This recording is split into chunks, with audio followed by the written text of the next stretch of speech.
Vamos a dejar de entender el conflicto de Israel y Palestina como si fuese un juego de fútbol, como si fuesen dos equipos en igualdad de condiciones enfrentándose entre sí. Y entonces, cuando un equipo le mete gol al otro, nosotros como buenos fans lo aplaudimos. Claro que en este caso no serían goles, serían misiles. No se trata de equipo A versus equipo B o de equipo bueno versus equipo malo. No, se trata de un evento bélico que está condicionado por diferentes circunstancias históricas que van mucho más allá de los eventos de los últimos días. De hecho, si en algo esto se parece a un partido de fútbol, es que nosotros estamos como espectadores. Y a partir de que somos espectadores, nos dejamos llevar por nuestro prejuicio, nuestras creencias, nuestros sesgos ideológicos, para simplemente opinar y para simplemente decidir, bueno, yo estoy del bando de Israel o yo soy del bando de Palestina. Y lo peor no es ni siquiera entender esto como un partido de fútbol, sino cuando nuestras opiniones y nuestros argumentos se basan del periodista de turno o del pastor de la iglesia o de mamá y papá. O sea, cuando ponemos a personas a pensar por nosotros, cuando perfectamente podemos estudiar los orígenes de conflicto, cómo se han comportado en los últimos años y qué posible resultado tendrá. Y ya les voy dando un spoiler sobre esto. No habrá vencedor, porque no se trata de esto. Este problema obedece a cuestiones socioculturales, históricas y religiosas. Por lo tanto, no se resuelven con misiles.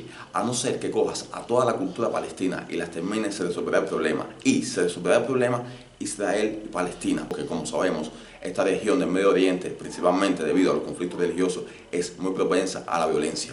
Pero por supuesto, podemos seguir teniendo esa mentalidad de ganador y de perdedor, de equipo bueno y equipo malo, y simplemente considerar ese fenómeno como si fuese un videojuego online, donde el ganador se define por el número de muertes que provoca, que ahí sí, en este caso, obviamente será Israel, sin lugar a dudas. Por lo tanto, ¿por qué en vez de centrarnos en qué nación va a ganar o qué nación va a perder, no simplemente nos centramos en entender el conflicto, en hacer las preguntas adecuadas, en entender por qué existe un Hamas?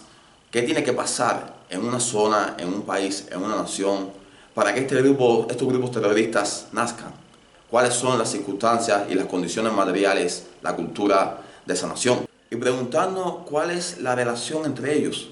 ¿Qué sucedió en el momento que esa gran ola de judíos llegó a esa zona, en el momento en que se divide Israel y Palestina? ¿Qué sucedió? ¿Qué sucedió para que todo llegue a este momento? Podemos entenderlo simplemente como que fue de la noche a la mañana, como que jamás fue un grupo que se armó de la noche a la mañana y simplemente le dio ganas de asesinar personas, o sea, hace unas semanas, o podemos entenderlo desde el punto de vista histórico, buscando las causas. Hace unos años, el periodista Gideon Levy, y discúlpenme si pronuncio mal el nombre, le hizo una pregunta a uno de los candidatos a primer ministro en ese momento. La pregunta fue la siguiente: Señor, ¿qué hubiese sucedido si usted hubiera nacido en Palestina? ¿Y qué le respondió este candidato a primer ministro? Yo me hubiese unido a un grupo terrorista. Esto te explica todo. Esto te explica que es fácil entender cuando se quiere que cuando tú naces viviendo en circunstancias deplorables, bajo un fundamentalismo religioso inmenso que te dice, los judíos, esta nación es nuestro enemigo, es quien nos ha hecho daño, y nuestro sentido en la vida y nuestro papel para con Dios es hacer todo lo posible por eliminarlo.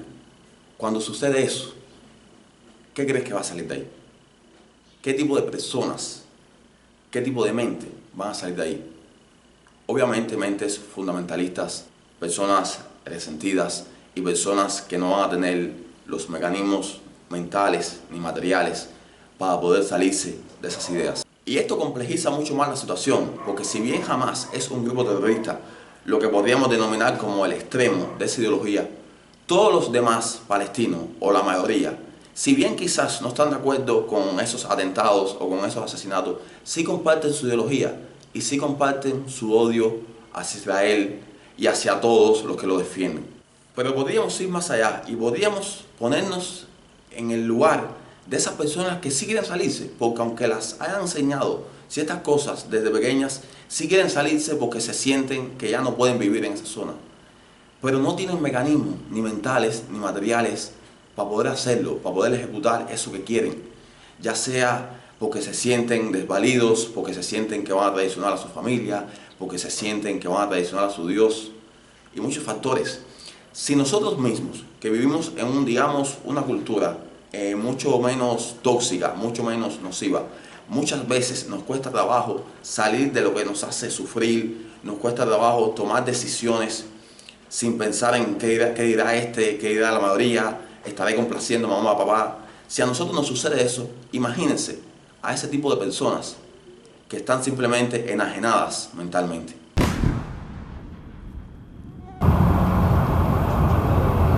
Esto ha sido todo, espero les haya ayudado esta reflexión, no tanto a estar de acuerdo o en desacuerdo conmigo, sino a buscar información sobre el tema para tener una visión más global del asunto.